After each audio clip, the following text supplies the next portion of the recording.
everybody. Welcome back to A Cult of Misfits. I am Matt Owens. I want to tell you about a little analogy that the universe dropped into my brain this afternoon. It has to do with breaking free from your own mental imprisonment. We're going to talk about duality. I want to talk a little bit about politics. Not too much, just a touch. I want to talk about heaven, higher realms. I want to talk about the gods. I want to talk about the Nephilim.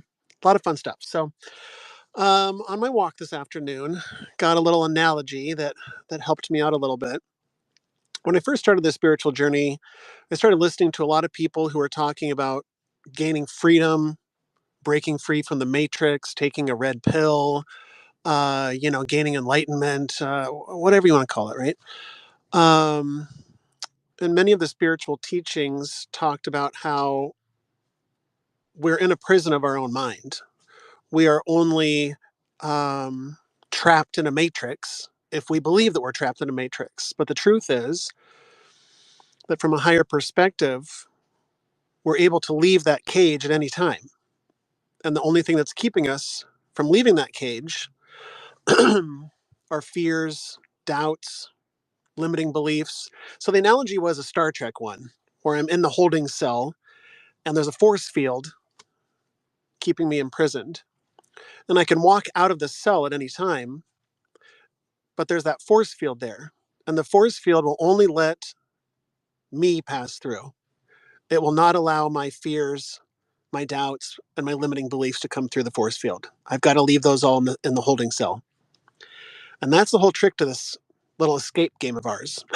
this little Harry Houdini trick that many of us think that we need to do. To break free from this cycle of karma, break free from this cycle of life. A lot of the ancient stories talk about how we need to break free. The ancient wisdom talks about that. And so for me, I'm a big fan of freedom. Even if that means freeing myself from my own thoughts, and my own mind. And so what I'm trying to do is pass through this force field. And it's a process of slowly letting go of all the things that I'm clutching very tightly. Right? And years ago, when I started this journey of mine of stepping out of the prison, stepping through the force field to gain freedom, it's a slow process of taking examination of what I'm holding so tightly onto and why I'm holding so tightly onto them. And upon examination over the years, lots of examination, I realized that I was clutching onto them because I was scared of letting them go, right? But it's those very things that I'm afraid to let go of that the universe is gently whispering in my ear, let it go. None of it matters. Just let it go. And so I slowly, I'm in a white knuckle phase, and then like slowly just learning to release, to release, to release. And it's part of my natural inclination as a human being to start clutching onto things again. So it's a constant practice that gets easier over time. Let me just tell you from my perspective, it gets easier, but I have to remain vigilant because it's real easy to start latching onto something. Oh no, what's going to happen here? What's going to happen here? And just letting it go. Everything is happening for a reason. Everything always works out divinely, right? And it's just about getting myself into a state of relaxation, right? Spiritually, mentally, and physically. I think that one of the large things for me, at least, that was keeping me imprisoned, that is helping my escape process, is letting go of duality. I talk about it frequently because I think it's really important it's important in my life, at least, to let go of duality. We're in this 3D realm of ours that we found ourselves in, and it's a very dualistic place, right? There's good, there's evil, there's black, there's white, there's up and down, there's us and there's them. Let's try that again. Yeah, us and them. I said that right. My brain was like, nope, and then we're good. But once I started breaking free from this duality, this us versus them, because there's a lot of victimhood tied into it as well, right? A lot of blame. Look at what those guys are doing to us, right? Whether those guys are the government or the pharmaceutical companies or Bill Gates or, the deep state or demons and Nephilim, or there's always somebody that's doing us wrong, right? It's their fault that Earth is like this. It's their fault that I'm unhealthy. It's because they put chemicals in everything. There's always somebody to blame. But once I started consciously and slowly breaking free from that cycle, that pattern of blame and victimhood, that us versus them mentality started to dissolve. That duality, because you start to realize once you start practicing these sorts of things, you start to see it from a different perspective, a higher perspective, perhaps, and you start to realize what people who have taken mushrooms will tell you and confirm for you, that everything is one. We're all interconnected, and so all of these entities or other people or governmental bodies or corporations or whoever the bad guy is, according to you, according to me, I had to realize that they're really just another aspect of me, which is to say, another aspect of the divine. Part of my belief system, I believe that divinity is experiencing its own creation in the form of Matt Owens in this 3D realm called Earth. And that you and me and the rocks and the trees and the fax machines, if they still exist, are all a part of the one, all a part of the everything. And so when I hate another human being for what they're doing, or if I hate the demons for what they're doing, or it's poison in my own heart. And so I had to get myself to a place where I wanted to cleanse that poison out. And it took a while because I'd been pumping that poison into my heart for quite some time. The programming ran deep, as it does with, I would say, most humans, right? And so if you're one of those people who is on this journey of freedom, I would suggest analyzing the duality in your life. Because I would argue that it's keeping you imprisoned. It's a trap. It's a dualistic trap. And maybe you're not into politics anymore, but you definitely latched onto one cause, right? Or I was trying to think of examples, but you know what I'm talking about. There's lots of them out there. The government is doing this. They need to be stopped, right? Bill Gates is doing this. He needs to be stopped. But it's about just seeing it from another person's perspective. Let's just talk about Bill Gates for a second. He's considered the bad guy in many circles, right? For openly wanting to depopulate the earth, right? For many years, I thought he was a bad guy. Like, what a monster. He just blatantly and openly talks about depopulating the earth. Well, what does that mean? Well, that means killing a lot of people, right? Reducing the population. But it's about seeing things from another perspective, right? You have your belief systems. I have my belief systems. Well, Bill Gates has his belief systems too. And there is no right and wrong. It's just a matter of perspective. There is no good and evil. That's a matter of perspective. Yeah, but in the Bible it says that's an opinion. That's a matter of perspective. That is one book. I'm not saying it's right or wrong. I'm saying it's a perspective. If I were Bill Gates and I had endless wealth and endless power, essentially, right? And I had very strong opinions about the population of the earth being imbalanced, I would probably take things into my own hands like he is as well, or at least he's talking about doing, right? Or is rumored to have been doing, right?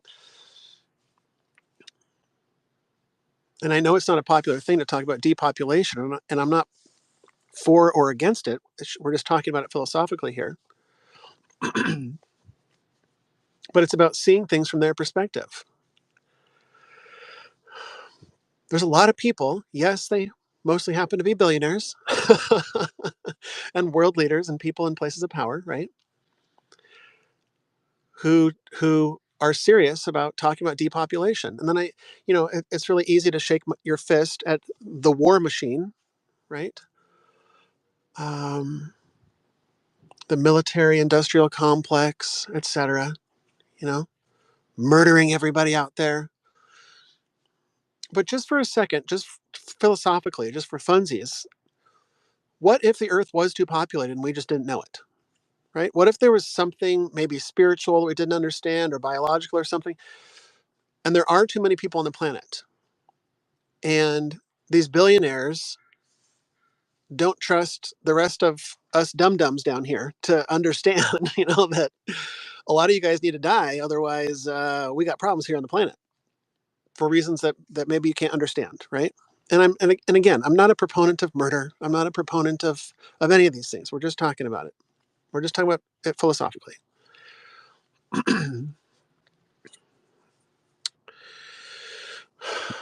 Because he believes people like him believe that he's doing the right thing for the planet. And perhaps he is doing it selfishly. Perhaps he is doing it for his own personal gain and wealth and prestige and power, etc. Sure. But this is just a practice of seeing things from other people's perspectives, right? That's all we're doing here. This is how I started detaching myself from all these dualistic things, right? Politics. There's always something to shake your fist at. There's always somebody who's not going to agree with you, especially this day and age, Now they're the enemy. Now they're the bad guy, right? But just recognizing that they are another version of the divine. Namaste. The divine in me sees the divine in you and says, hello. I see you, right? The guy that cuts me off in traffic, he is also the divine. There to teach me a lesson. Everything serves its purpose. And so if you're on this journey of trying to free yourself, consider letting go of duality, right? Because when I started auditing my own life, I started realizing like almost everything I'm doing is dualistic, right? Thanks to the human condition. But the more that I've let go of it, the more that I've felt free. I feel free from all of it. I often talk about I don't watch the news anymore or follow, the hot topics, the latest trends, unless, I happen to pass by a newspaper.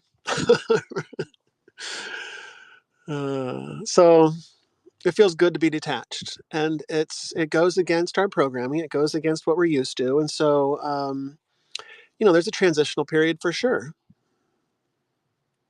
You can't just let everything go all at once. Your human system will panic. So it's just about letting stuff go one at a time, right? Nice and easy. Nice and easy. Calm down. Take a breath. None of this really matters in the way that you think it does, right? And so much of it is fear-based, right? Well, what about the children? What about the Ukrainians? What about the North Koreans? What about the immigrants? What about the underprivileged? There's always somebody who's having something done to them, right? And it's real easy to get real riled up about it. But at the end of the day, I believe that a lot of that is just feeling out of control because you're trying to control a situation that you can't really control or really make a dent in oftentimes, right? These things are too big oftentimes for us. And so it's overwhelming and we tend to panic and freak out. I know I did. During my awakening in 2020, part of that was just seeing things in a different light. And I'm like, holy shit. Holy shit. The whole pandemic and, the vaccines and masks and politics and, the big pharma. And I went down rabbit holes and I was in a panic spiral, right? This cyclone of fear that I got caught up in, but it was my own cyclone. I created it, right? And so, um, once I went through that process, I realized that my life was just so much calmer and simpler and more peaceful when I just started letting go of that stuff. What do I care what the Democrats are doing? What do I care what the Republicans are doing? What do I care what Trump is doing or not doing? Or what happened on January 6th? Or, just all of these hot button issues. It feels really good and freeing to just say, I don't care about them anymore. And when I say I don't care about them anymore, I don't give them my emotional energy anymore. And for me, that was so freeing to let that go. It was a huge burden on my shoulders, constantly stressing me out. So anyway, let's switch gears. Let's talk about. I want to talk about heaven and hell. I was recently having a conversation with my niece about things of a spiritual nature, right? And she said, "Well, do you believe in heaven?" And I said, "Well, I grew up in a Christian household, so of course that was a part of my belief system. But as a part of the stripping away of all my beliefs and the rebuilding of who I am now today, was reanalyzing Christianity and my thoughts towards religion, which I've talked about a lot previously. Um, so I said, well, I don't know. I feel like we don't actually die. I believe that our souls are eternal. And so I think that my human avatar will perish at some point. And then I just sort of go to the next realm, right? Out into the great beyond, the universe, if you will. But I started thinking about more and more after that conversation with my niece. And I do believe in a heavenly realm. I don't necessarily think it's a cloud kingdom with angels and harps, um, but I do believe that there's a realm above this one, and I also believe there's a realm below this one, and I think that it might be infinite in both directions, right? And I'm of course thinking about this very dualistically and linearly, like a good human would, because that's just what our brains do. But I think that there's an infinite amount of realms that we can advance or retreat into, right? And I think it's all based on our frequency, based on our energy, where we're vibrating at. So, um, do some people go to the lower realm, the underworld? Sure, but I think, I think there's a heavenly realm above us, and I think that because I've been listening to a lot of near-death experiencers, and there's just tens of thousands of them, and they're not all religious or spiritual people. A lot of them are atheists. A lot of them are like, I'm very scientific. I'm a marine biologist, or I'm a neurosurgeon, and I just if I can't see it and I can't measure it, then it doesn't exist, and so I don't believe in any of that shit. So just listening to a lot of people describing a heavenly realm, right? Meeting God, meeting Jesus, meeting their ancestor, or whatever form it happens to take. Um, of course, the argument is that it's all in our minds, and it's all just a biological process that our minds are doing, and we're not actually leaving into another realm. Um, but I happen to think that it's there. I happen to think that it's there, where it's just this realm of pure joy, love, peace. There is no fear, and I think that perhaps we ascend there once we are able to shed our fear, shed our duality, shed our doubts and our limiting beliefs and our guilt, and the long list of things that are perhaps keeping us down here in this realm, right? Saddlebags keeping us down. And once we let those things go, we can float away into the clouds. So yes, I do believe there's a heavenly realm, and I don't think that the lower realms, or the nether regions, if you will, are punishment. I don't think that it's a system of punishment, but I think it's just based on your vibration. And I think that maybe during the dark ages there was a lot more people going down, for example, than we're going up, because we were just in a dark place vibrationally on this planet. But um, I think that we are on a place of a mass awakening eventually. I think that that's the end goal here, and I just feel like the energy on this planet is changing in a good and positive way. Um, and then I start thinking about, like, just the Mesopotamians and the Egyptians and all these ancient cultures that I've been really diving into lately. And almost all of them talk about a pantheon of gods, right? They all have these higher and lower gods, or demigods, or supreme gods, or whatever. There's a pecking order to these things, according to all of the ancient mythologies from across the world. And I talk a lot about the flood story that's in nearly every ancient culture across the planet, even though there was no logical way that they ever spoke to each other, but they all have this flood story, which I find intriguing, right? And so then I start asking myself, like, are these meant to be stories, or like, is this meant to be taken literally? Because um, I know what convention says. I know what mainstream scholars say, that it's all myth. It's all just stories meant to be used as parables. Um, and I believe that for the longest time, but of course I'm questioning it. Like, well, maybe it's meant to be taken literally. The whole difference between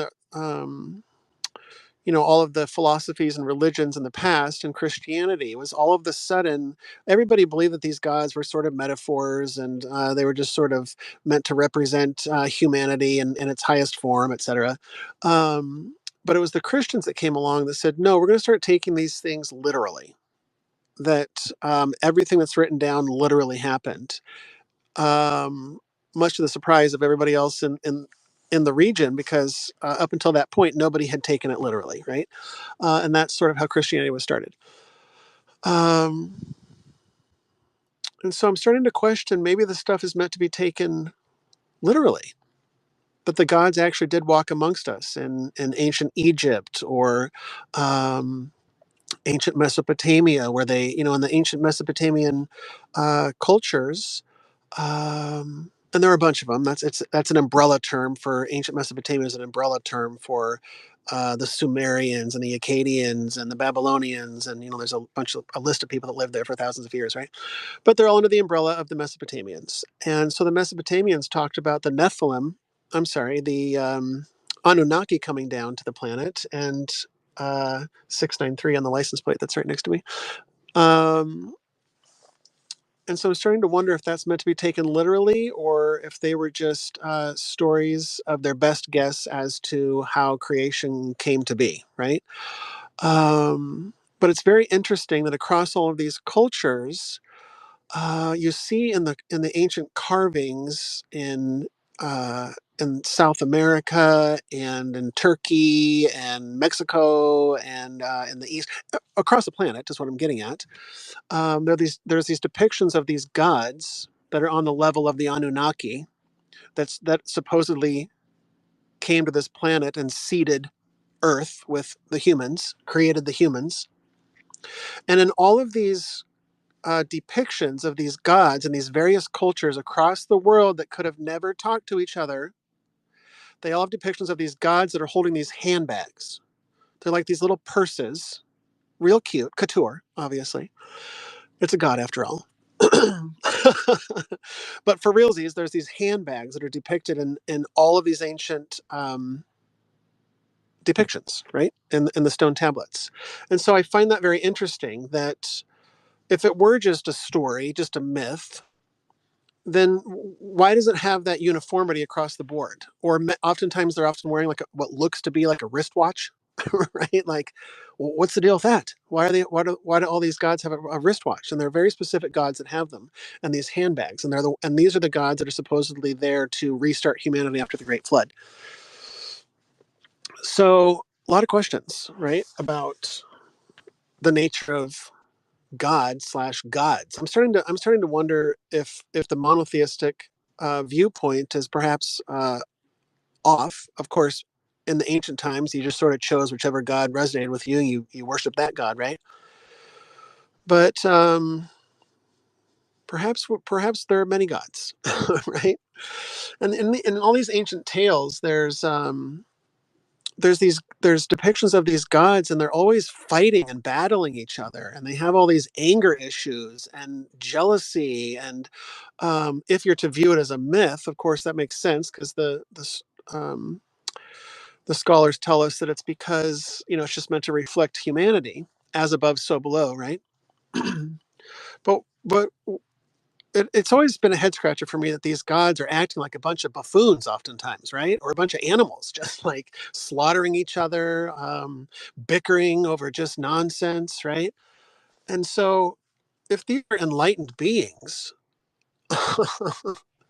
from a heavenly realm that's just pure love and joy and peace, then what are they battling for? The ancient Greeks had gods like this. The Anunnaki were like this. The just all the cultures have these gods that are always battling each other. And I thought, like, what realm do they come from? Right? Because if they're supposed to be more evolved than us, then surely they would have moved past those that types of behavior, right?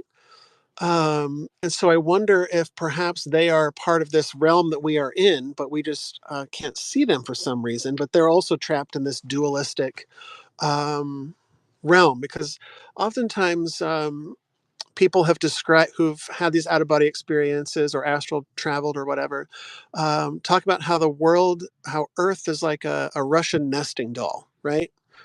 Where it's just a series of layer upon layer upon layer, going outward and going inward, perhaps infinitely. And these are the different realms or dimensions or whatever you want to call them, right?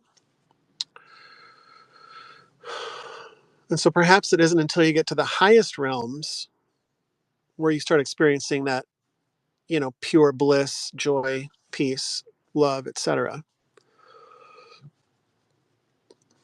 And then you talk about the lower realms with the demons and,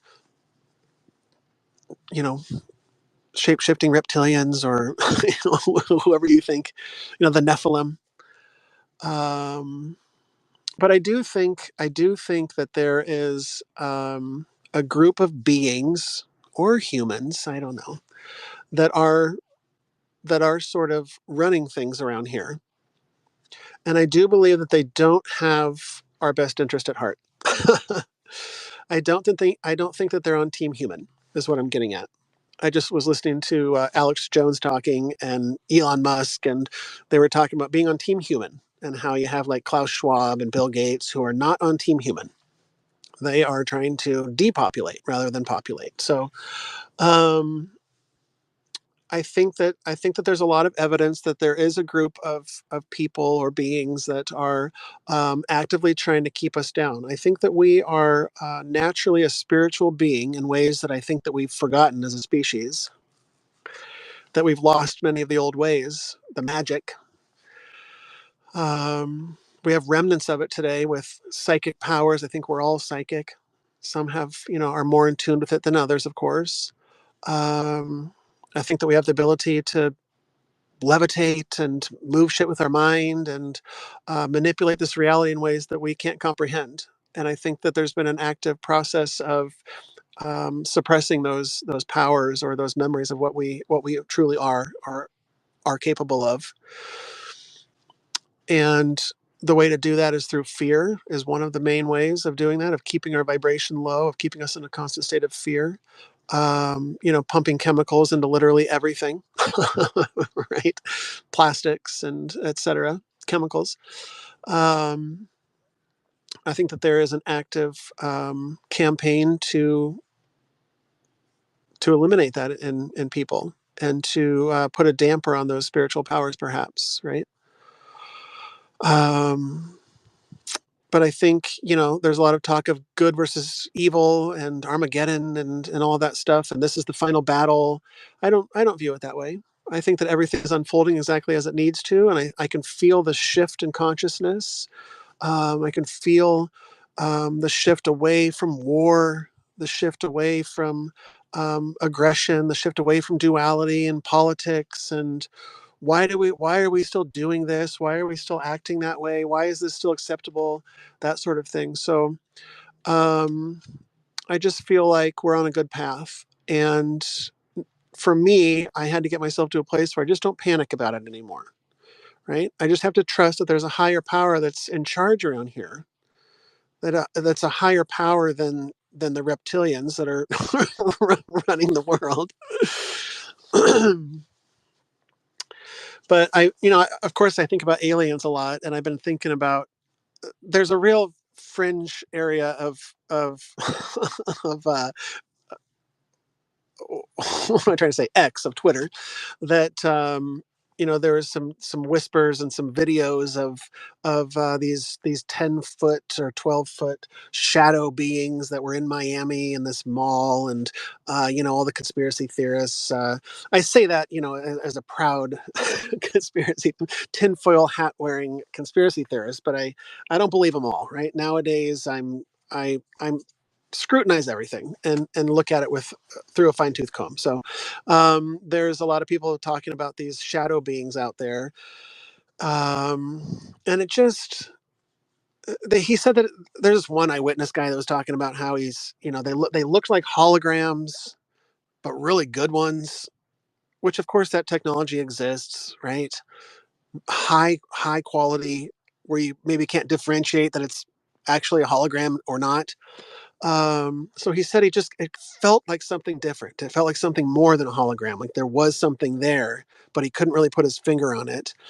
But they were walking around, but they were like gliding over the sidewalk, like it wasn't a real thing, like it was a projection or something, right? So I just kind of listened to it, and uh, I rolled my eyes a little bit. I'll be honest with you. It's just like, well, sure, maybe they were, maybe they weren't. There's talk of them being Nephilim, and I just think that there's a campaign, mostly by the government, but also media, which is the government nowadays, right? I think there's a campaign to keep us afraid, and I know that there's a lot of people that are very scared of the Nephilim. I've talked to a lot of religious folk that believe that the Nephilim are demons, and so if there's a bunch of demons walking around, that would definitely start freaking people out, right? Um, but it just feels fishy to me. All of it just seems kind of like lame and fishy to me. There's that, and then there's like, um, parading those guys in front of Congress, talking about the aliens and the Mexican mummies, in front of their Congress, and it all just sort of seemed like a nickel and dime pony show. Like it didn't have any substance to it. My intuition didn't go off. It just sort of felt like lame and deflated a bit.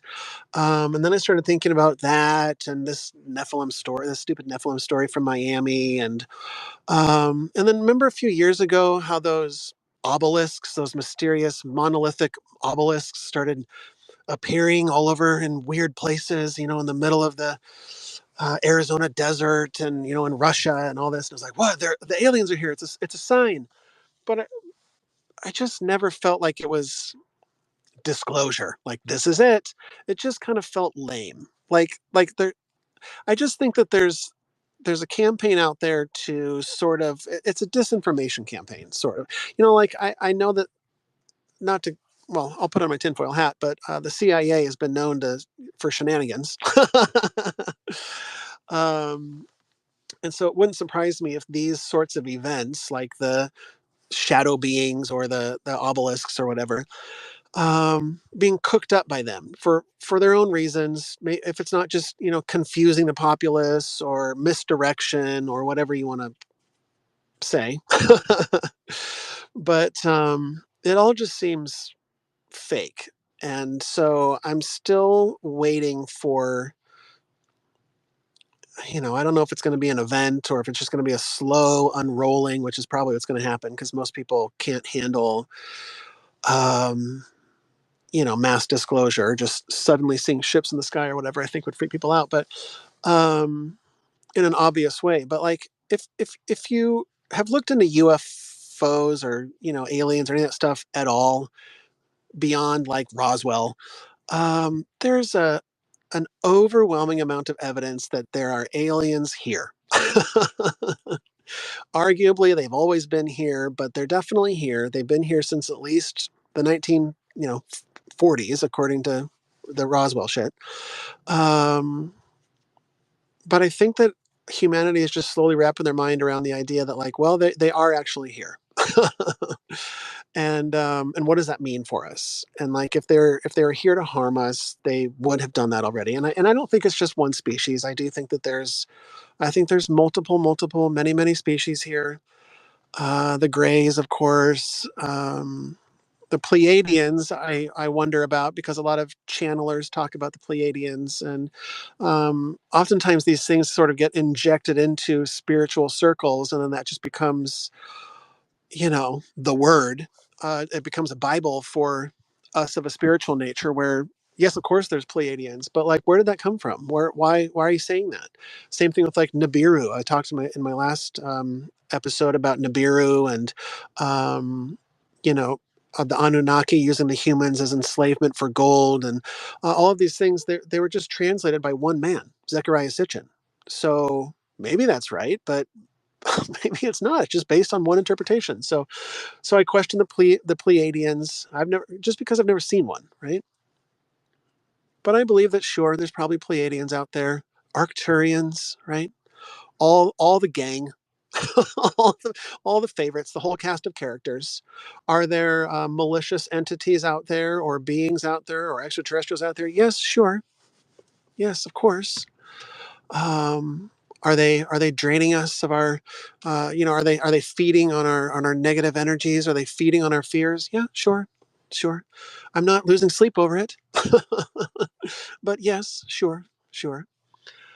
Um, but all of this I have to just constantly put into context that there's also a very good chance that none of this is real, right? I think too often we dismiss that essentially all of the world religions and ancient philosophies, they all talk about how this place is an illusion. This is not the real world, which is then confirmed by people who have had these out of body experiences, who say that's not real. When they're on the other side, they say this is more real than I've ever witnessed in my life. Like, the colors are more real, the air just feels more real, the sound is more real. So it's a fun little game to try to figure out what's the nature of reality, and are there, how many aliens are here, but also, like, maybe we're never meant to find out. Maybe that's just the nature of this program that we found ourselves in, this matrix, and to just um, realize that none of it might be real. Right? That all of these things that we strongly believe in, um, I've never had these experiences. I've never had an out of body experience. I have never spoken with an Arcturian or a Pleiadian or a Grey. I've never, been probed. Although my first car was a Ford probe, so that's kind of like half point for that one, I guess, right? But um, yeah, these are the things I'm thinking about this week. A lot of extraterrestrial talk. Just hearing other people's perspectives, what they think about it. And then I start to wonder if this whole idea of disclosure, because once you start hearing it all the time, once you start getting into these spiritual circles, and well, you know what I'm talking about, just spiritual circles that talk about this sorts of thing. Um, there's a lot of talk about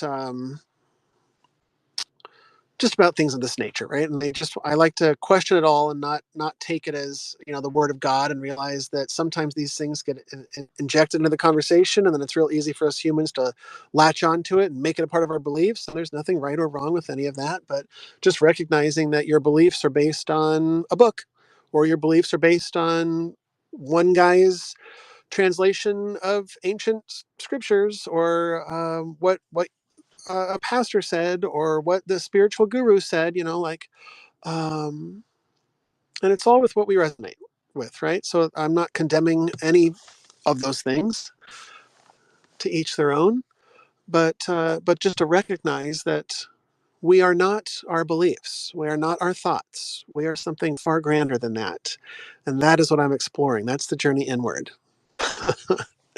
Love you. End transmission.